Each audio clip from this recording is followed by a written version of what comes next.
Coming up on today's episode of Airborne-Unlimited, federal workers offered incentive to quit, but not ATC.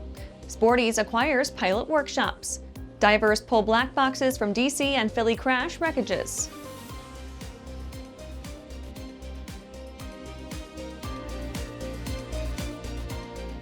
Welcome to Airborne Unlimited. I'm your host, Holland Lee. Let's get into today's stories. Federal workers offered incentive to quit, but not ATC. The Trump administration's attempt at downsizing the federal workforce has run into a problem. Some jobs actually need to be done. Over the weekend, the administration clarified that air traffic controllers and other public safety employees are exempt from its new deferred resignation program. The offer gives federal workers a chance to stay on payroll until September 30th without having to work. A dream offer for some, but apparently not for those keeping planes from mid-airs. The Office of Personnel Management updated its guidance to clarify that public safety positions, as well as national security and immigration enforcement jobs, don't qualify for this grand paid vacation. Transportation Secretary Sean Duffy finally cleared things up on February 2nd, stating that safety-critical jobs wouldn't be eligible for the buyout. Quote, "We're all going to stay and work and make sure our skies are safe," end quote.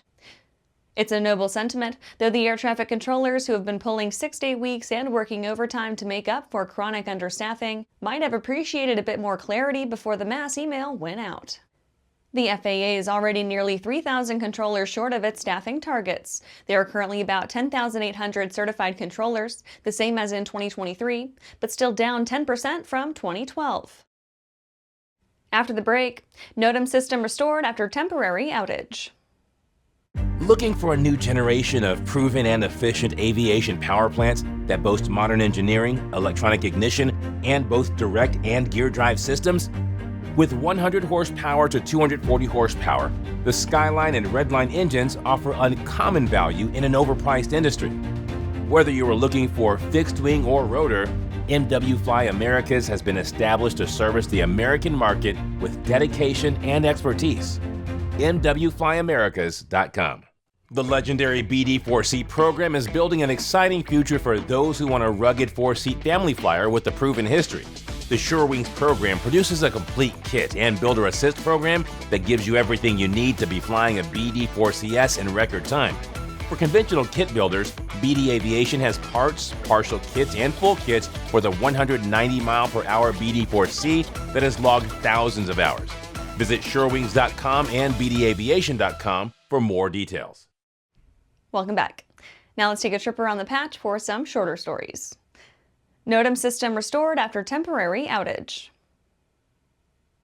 The NOTAM system returned to working status at 11 a.m. on February 2nd after a several-hour outage. Though officials said there was minimal disruption to operations, the event hopefully gives the FAA a little extra motivation to modernize the system. The primary NOTAM system failed late on February 1st.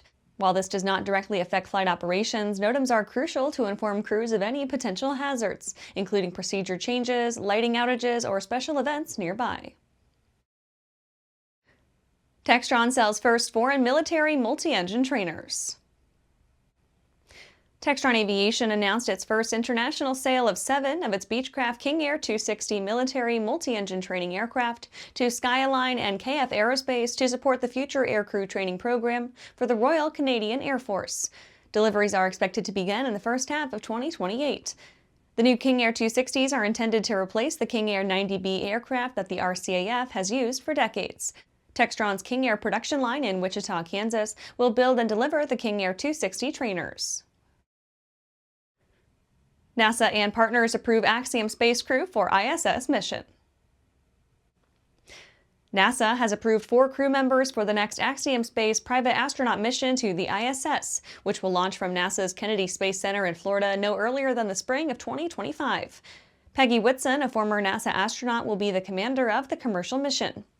Shubhanshu Shukla, an astronaut of the Indian Space Research Organization, will serve as the pilot. The mission specialist will be European Space Agency project astronaut Slavoj Uznansky-Wisniewski of Poland and mechanical engineer Tibor Kapu of Hungary. Police officer rescues pilot from burning Cirrus. On January 29th, a Cirrus SR-22T with 2 on board went down near California's Santa Barbara Airport.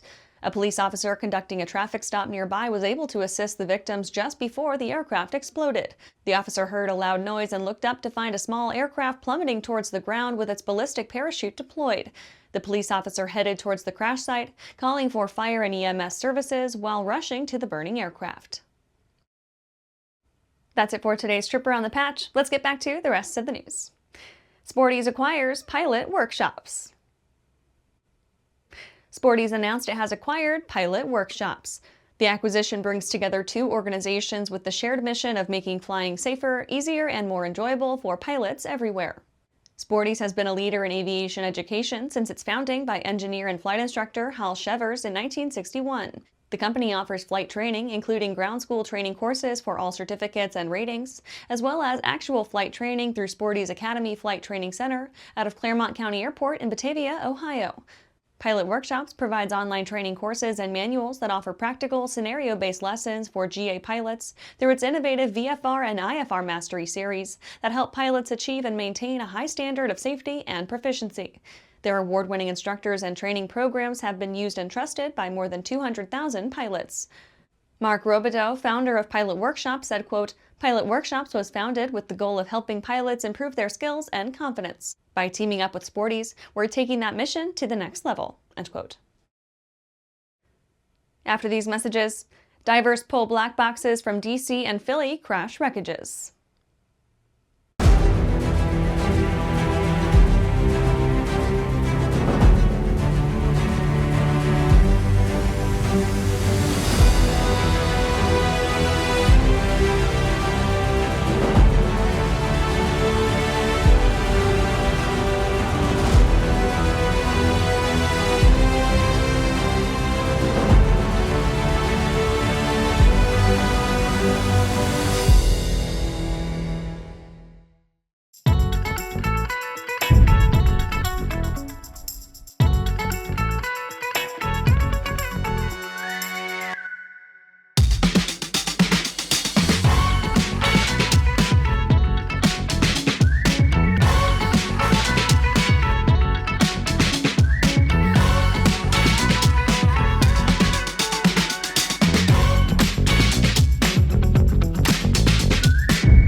Welcome back.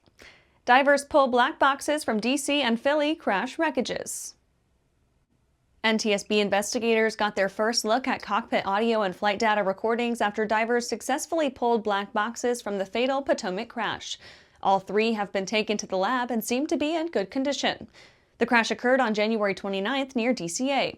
Footage shows that a Black Hawk helicopter with 3 soldiers on board collided with the side of an American Eagle Bombardier CRJ-700, carrying 60 passengers and 4 crew. Both aircraft exploded and plummeted into the Potomac River off the approach end of runway 33. Over 50 bodies have been pulled from the water with no survivors. On the evening of January 30th, a dive team was able to pull 2 black boxes, or flight data and cockpit voice recorders, from the American Eagle passenger jet. The pair of devices were transported about a mile from the site to a lab at the NTSB headquarters for examination. Todd Inman, the 48th member of the National Transportation Safety Board, stated that the flight data recorder was in good condition. At least one data recorder was also recovered from the Philadelphia crash of a Lear 55 medical transport, though the device was buried some 8 feet underground and the casing appears to be severely damaged. And that's our show for today. You can catch episodes of Airborne on YouTube, Roku, or Fire TV. Just search for Aero-News or Airborne. And don't forget to follow us on social media. Thanks for watching.